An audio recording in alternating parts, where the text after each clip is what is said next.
Saudara dan saudari yang terkasih dalam Kristus, kita berjumpa dalam acara Mendekat Kasih Tuhan, bersumber pada 1001 renungan inspiratif karya Romo Fransales SCY dan renungan singkat bagi saudara-saudari yang sedang menderita sakit, baik yang dirawat di rumah sakit maupun di rumah sendiri, dirawat bersama keluarga. Dengan saya Romo Valentinus Teja Antara SCY dari komunitas SCY Teluk Betung, Lampung. Pada hari ini kita ingin merenungkan tema selalu punya pintu maaf di hati. Seorang gadis merasa kecewa luar biasa terhadap pacarnya. Pasalnya, ia merasa sudah banyak berkorban untuk pacar itu, tetapi pacarnya itu serta-merta meninggalkan dirinya tanpa alasan yang jelas. Bahkan pacarnya itu sudah punya pacar baru. Hati gadis itu pedih, serasa diiris semir. Gadis itu mengaku bahwa ia sulit melupakan peristiwa pedih itu. Akibatnya ia merasa sulit untuk mengampuni mantan pacarnya itu. Tidak ada pintu maaf di hati saya baginya. Saya merasa sakit sekali. Saya tidak bisa menerima perlakuannya. Saya sadar saya bukanlah yang tercantik, tetapi saya juga punya hak untuk tidak diperlakukan seperti ini, kata gadis itu. Sejak itu gadis itu tidak percaya terhadap setiap lelaki. Ia luka batin. Ia menolak semua pemuda yang berusaha mendekatinya. Ia tidak mau gagal untuk yang kedua kalinya. Ia menutup pintu hatinya rapat-rapat bagi setiap cinta dari kaum lelaki. Ia memutuskan untuk hidup sebatang kara. Ia tidak mau hidup bersama seorang lelaki pun untuk membangun sebuah keluarga. Baginya, hidup menyendiri lebih bermakna. Sayang, gadis itu tetap merasa sulit untuk mengampuni. Pintu pengampunan sudah tidak ada bagi mantan pacarnya itu. Ia hidup dalam situasi penuh curiga. Mengapa hal itu terjadi? Karena ia tidak ingin disakiti.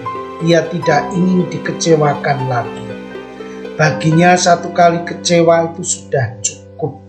Bagi gadis itu akhirnya mengakhiri hidupnya dalam kesendirian dan kekecewaan yang mendalam. Saudara dan saudari yang terkasih dalam Kristus, orang yang hidup tanpa cinta kasih itu sebenarnya orang yang telah mati. Ia tidak digerakkan oleh dorongan cinta kasih yang menjadi dasar hidup seorang manusia. Orang seperti ini lebih mementingkan dirinya sendiri. Orang seperti ini tumbuh dalam egoisme yang sangat kuat. Padahal cinta kasih yang normal itu membawa rasa sakit dalam hidup. Cinta kasih yang tulus itu membiarkan dirinya merasa kecewa karena korbannya dianggap sepele.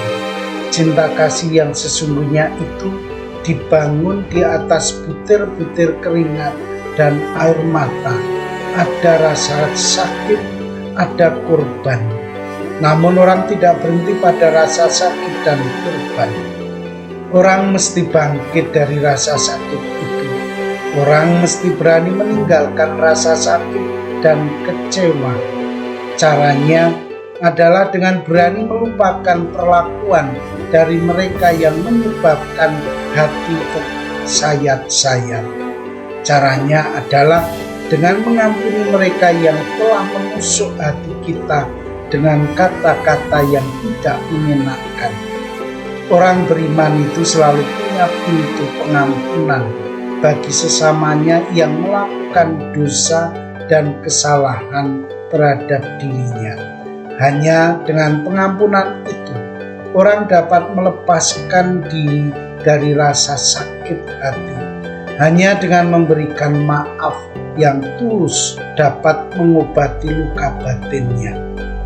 Membiarkan diri terus-menerus didera oleh kekecewaan adalah suatu tindakan kurang bijak, karena yang mengalami rasa sakit itu adalah diri sendiri, bukan orang lain. Yang mengalami luka batin itu adalah diri sendiri. Karena itu, dalam ketegaran hati yang mesti memiliki hati yang mudah tersentuh untuk mengampuni sesamanya. Saudara dan saudari terkasih, marilah mengakhiri renungan singkat kita dengan menyatukan iman, harapan, dan kasih kita kepada Tuhan. Akhirnya, berkat dan doaku selalu menyertai Anda yang sedang sakit. Semoga Tuhan memberi kesembuhan, kekuatan, dan ketabahan dalam memanggul salib hidup ini dan diberi semangat serta kesegaran. Doa dan berkatku selalu menyertai Anda.